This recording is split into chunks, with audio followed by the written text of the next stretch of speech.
Again, UFC Vegas 6. The fights have happened less than 24 hours ago. Had a chance to let it sink in and absorb and wanted to give our take on it. All right, Rocco, here we go. Fight number 1, Scott Holzman versus Beneil Dariush. I picked Scott Holzman in that fight, and he disappointed. How did that fight play out? Ooh, that Dariush spinning back fist was deadly. Yeah, I think that was the Scott Holzman got finished. That was his first time getting finished in the UFC, and that was either the 6th or 7th spinning back fist that has caused the fight to end. Fight number 2 was Justin James versus Gavin Tucker. In that fight, I picked James and because he's longer and taller and should be the more explosive fighter. But what was your take on that fight? Well, as you said, James is taller and longer, has the longer reach, but he did not use that to his advantage. He was fighting short and got choked out because of it. Yeah, he put that neck out there and can't do that. Fight number 3, Justin Buckley versus Kevin Holland. I picked Holland in that fight because he's explosive, and that was to be my performance of the night. Who'd you have in that fight, and how did it play out? Holland. Absolutely. Did not disappoint. Got that one hit a quitter. Definitely was the knockout of the night. Bam, bam. And then the next fight. All right. Next up was Maki Patola out of Hawaii versus Darren Stewart out of the UK. I picked the more experienced and more well-rounded Darren Stewart. Who'd you pick for that fight, and how did it play out?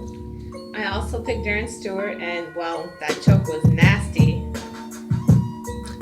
He surprised us because he's not usually a submission artist.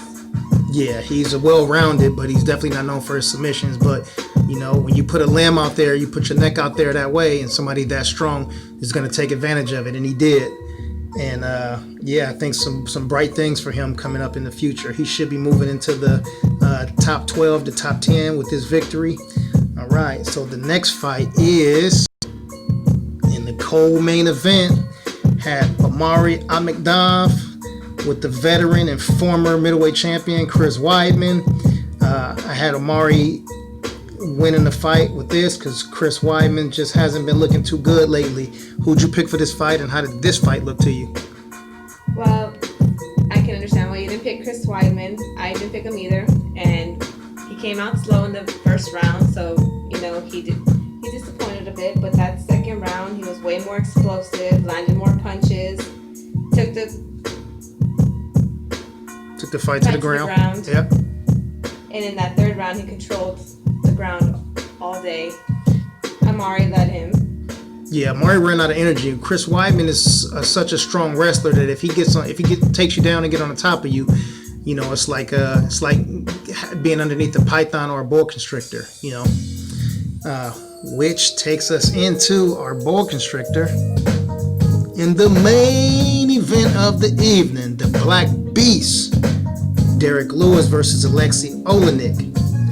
I picked the Black Beast for early stoppage by knockout, and man, the guy did his thing. You know, came out and represent Houston, Texas very well. Who did you have in this fight, and how did this fight play out to you? I too had Derek Lewis with the knockout. Didn't think it was going to go past the first round, and well, he embraced his true nature. Came out like a beast indeed. With that flying kick. Yeah, that was nice. It really was. Like I said, I didn't think it was going to make it past the first round, but here we go. Second round comes around. Knockout. Did make me a little bit nervous, you know, when he was getting choked. I'm not going to lie. But, of course, came out on top. Knocked him out. Yeah, so I think after this right here, Derek Lewis is has the record for the most knockouts in heavyweight history. I think 2 more knockouts and he leads. He'll have the most knockouts in UFC history. So right now he's the number 4 ranked heavyweight in the world.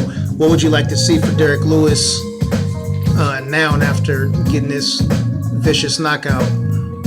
After this, I definitely like to see him fight for the bout. Of course, after Francis. We all know he deserves to fight for next. Francis Ngannou is definitely next up.